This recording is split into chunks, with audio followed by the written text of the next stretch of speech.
கலாநிதி மாறன் இப்ப சன் டிவில நடத்துதா இல்ல, அவர் குறைஞ்சது ஒரு 100 பில்லியன் இதுக்கு வருவான்னு நினைச்சு. ஏன்னா அவர் அமெரிக்காவில MBA பண்ணாரு, துருதுருப்பானவரு, உழைப்பதற்கு தயங்கவே மாட்டாரு, எல்லா விஷயத்தையும் அவர் கொடுப்பாரு. ஓகே, சரியான ஆட்களை எப்படி வேலை வாங்க வேண்டும் என்ற எண்ணம் கொண்டவர், நல்ல good person. I had a foreign trip with him. Okay, I had a lot of incidents. அதெல்லாம் personal incidents. Okay, ஒரு பிரிட்டிஷ் ஏர்வேஸ்ல குவைத்ல ஒரு இன்சிடென்ட், அதெல்லாம் personal matter.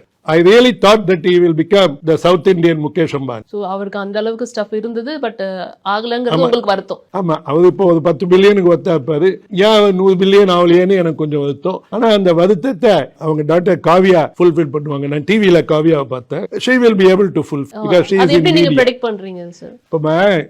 இப்போ மிஸ்டர் கலாநிதி மாறன் எடுத்துக்கங்க, அவருக்கு தமிழ்நாடு முழுக்க, விந்திய மலை முழுக்க அவர் கண்ட்ரோல்ல இருந்து, தமிழ்நாடு, ஆந்திர பிரதேஷ், கேரளா, கர்நாடகா, அங்க இருக்க கிராமங்கள்ல இருக்கிற அன்எம்ப்ளாய்டு இன்ஜினியர்ஸ் எல்லாம் வச்சு இந்த HCL பண்ண மாதிரி ஒரு சாப்ட்வேர் பிசினஸ்ல இறங்கி இருந்தான்னு வச்சுக்கீங்க. ஐடில இறங்காம இருந்ததுதான் அவர் செய்த மிகப்பெரிய தவறு. அவர் ஐடில இறங்கி இருந்ததுன்னா இன்னைக்கு HCL மாதிரி அவருக்கு ஒரு 100 பில்லியன் வேல்யூவேஷன் இருக்கும். சன் டிவியும் 100 பில்லியன் இருக்கும். பட் டெக்னாலஜிக்கல் சேஞ்சில இப்போ TV is not a big deal, media is not a big deal. Okay, நீங்க 20 வருஷத்துக்கு முன்னால ப்ரெடிக்ட் பண்ணிருப்பீங்களா இந்த மாதிரி பிஹைண்ட் வுட்ஸ் இருக்கும், யூடியூபையே நம்பி அவர்கள் பண்ணுவார்கள்னு? அந்த மாதிரி. Okay, these are non intended consequences of internet. நீங்க போய் ஒரு ஏதாவது எந்த ரெஸ்டாரண்ட் பேர் சொன்னாலும் அவங்க கோச்சுப்பாங்க. ஏதோ ஒரு மீன் கடை மீன் குழம்புல போய் ஒரு மீன் குழம்பை சாப்பிடுறீங்க, நீங்க இன்பத்துக்காக தான் அந்த மீன் குழம்பை சாப்பிட்டீங்க, ஆனா உங்களுக்கு பேதி ஆயிடுச்சு. அந்த பேதியானது நான் இன்டெண்டட் கான்சிக்வன்சஸ் ஆஃப் த மீன் குழம்பு. இப்ப வந்துச்சா உங்களுக்கு? உங்களுடைய எதிர்பார்ப்போ நோக்கமோ அது இல்லை. ஒரு எக்ஸாம்பிள் கொடுத்தேன், நீங்க முன்னே ஒரு ஹெட்லைன் போட்டுறாதீங்க, கலாநிதி Maran has not started the software industry. அவர் வேற ஏதாவது பண்ணிருக்கலாம். ஓகே, அவர் எது பண்ணாலும் வெற்றி பெறுவார்.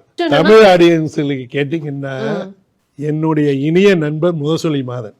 அது எப்படி ஃப்ரெண்ட் ஆகணும்னா, தலைவர் அன்றைய கால முதலமைச்சர் கலைஞர் இருந்தபோது எனக்கு ஃபர்ஸ்ட் ஹெல்ப் பண்ணவரே அவர் தான். அதுக்கப்புறமா முரசொலி மாறன் எனக்கு ரொம்ப நெருங்கிய நண்பர், எனக்கு நிறைய உதவிகளை பண்ணியிருக்கார். ஓகே, அதெல்லாம் சொல்லணும்னா ஒரு பேட்டி பத்தார்.